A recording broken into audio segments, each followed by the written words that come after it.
Siapa laki-laki? Oh, ya. Assalamualaikum Pak Ustadz. Nama saya Aditya. Saya mau tanya ini, kalau nggak pantas, saya minta maaf sebelumnya ya. Jadi saya dikasih ini sama ya dia kiai dari Garut. Menurut dia ini ayat Al-Quran. Jadi saya pasang ini udah sejak lama, cuman terakhir-terakhir ini saya lepas karena saya baca soal Islam dan mistik dan itu nggak relevan, jadi nggak boleh praktis itu kan, jadi saya lepas. Di sisi lain saya nggak tahu ini mesti bagaimana, karena saya juga nggak tahu artinya apa. Bisa saya lihat? Minta tolong. Coba saya lihat.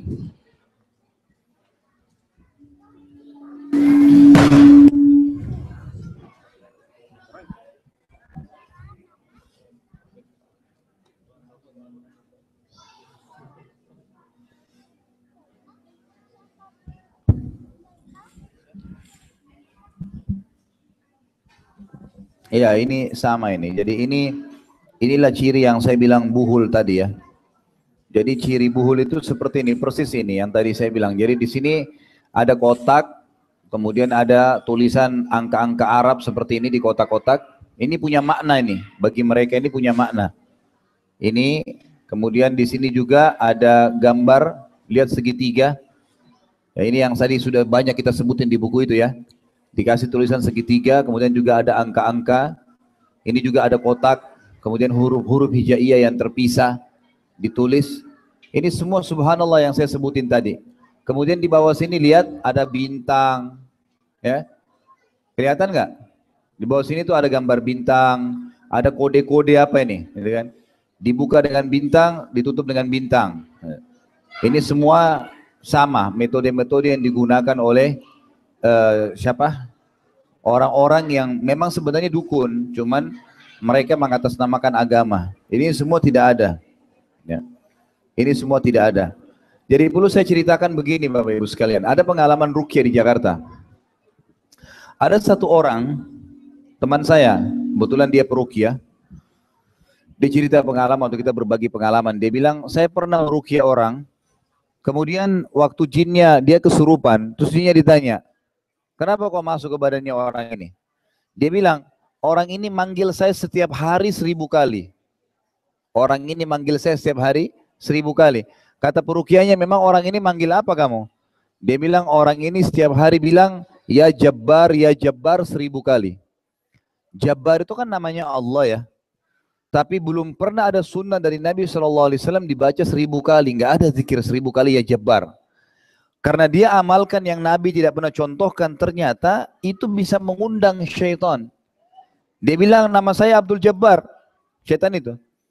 Saya masuk ke badannya gara-gara itu. Contoh. Kemudian ada juga orang yang pernah diruqyah ditanya, kenapa kau masuk? Dia bilang, orang ini selalu kirimin saya Al-Fatihah. Dia bilang Al-Fatihah kepada Abdul Qadir Jailani. Saya Abdul Qadir nama saya. Saya masuk ke badannya. Sementara mengirim surah Al-Fatihah untuk orang mati, tidak pernah ada sunnah Nabi. Pernah nggak Bapak Ibu dapat riwayat Nabi bilang Al-Fatihah untuk Hamzah, pamannya meninggal, Al-Fatihah untuk ahli Badr, ahli Uhud? Nggak pernah. Kita yang buat-buat tuh. Nggak pernah ada seperti itu. Yang ada doain iya, doain, minta ampun buat mereka iya. Tapi ngirim ayat Al-Quran untuk orang mati itu belum pernah ada sunnahnya. Ternyata dengan dia kirim itu tidak sampai ke orang mati, tapi ditunggangin oleh syaitan yang ada di sekitar situ untuk masuk ke badannya. Ada teman saya juga pernah ruqyah sekali lagi di satu pesantren gitu. Pada saat dia masuk, diajarin ruqyah, lalu dia ruqyah, dia baca ruqyah, satu masjid itu kesurupan. Anak-anak santrinya.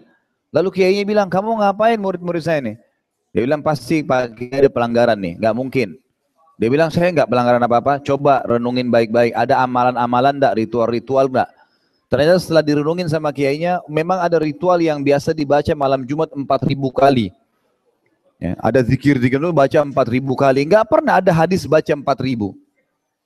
Maksimal hadis Nabi apa? Istighfar 70 sampai 100 kali. Karena targetnya sebenarnya adalah kualitasnya. Astagfirullah wa atubu ilaihi. Itu baru Allah terima. Tapi kalau kayak orang kumur-kumur, sufullah, nggak dapat apa-apa. Gitu kan? Jadi seperti itu. Jadi mohon maaf, ini memang bagian dari hal yang sebaiknya tidak ada. Iya, ini nanti dimusnahkan, dibakar.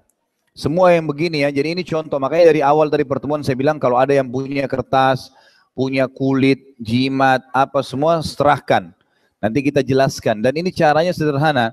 Tetap di sini memang ada beberapa ayat. Ini yang saya bilang. Kadang-kadang ayat kemudian diputus. Ya, ini contoh ciri di sini lihat ya.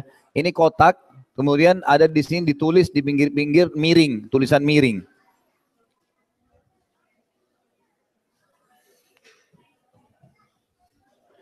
Ini ditulis al-awaqid ya Rabba bin nuri hajati. Ini tidak ada artinya dalam bahasa Arab ini. Kalimat itu bisa akhirnya memanggil syaitan, gitu kan? Wah, ini lebih banyak lagi saya tidak mengerti terus terang.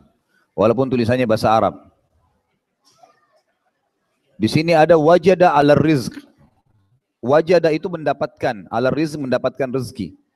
Dia tulis begitu, kemudian ditaruh di sebelah kotaknya. Kemudian di sini ada tulisan, ini kalau kelihatan ya, ini seperti huruf sin yang banyak sekali disambung-sambung. Ini nggak bisa dibaca. Saya bukan nyombongkan diri Bapak Ibu sekalian, sudah sekian tahun belajar bahasa Arab, saya nggak bisa baca apa ini. Nah ini biasanya begitu, jadi buhul-buhul ini dilihatkan kalau mayoritas orang Muslim dikasih tulisan bahasa Arab.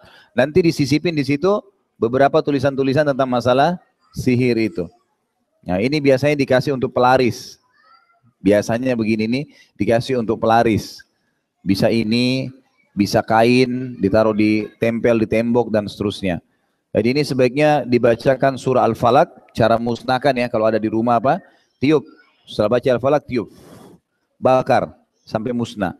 Setiap ditemukan hal-hal yang tidak enak di rumah, kalau sudah diruqyah ya, tadi misalnya ruqyah air, semprotin seluruh rumah, coba praktekin 2 minggu. Dipraktekin, nanti insya Allah apapun yang ditemukan yang aneh, enggak, ya, ditangkap, diambil kalau hewan, mungkin ada belatung, ada apa diambil, mau itu dimusnahkan semua ya, dibakar, buhul, semua harus dibakar, dimusnahin, jadi bukan cuma dibuang. Kalau ada pisau, keris, itu dibawa ke tukang las, kalau di Indonesia tukang las saya suruh tuh, dipotong-potong, terus direndam di air ruqyah, air di ruqyah terus direndam. Mungkin dibiarin 1 hari, itu insya Allah dengan izin kita supaya Allah hancurin, setelah itu baru dibakar, seperti itu ya.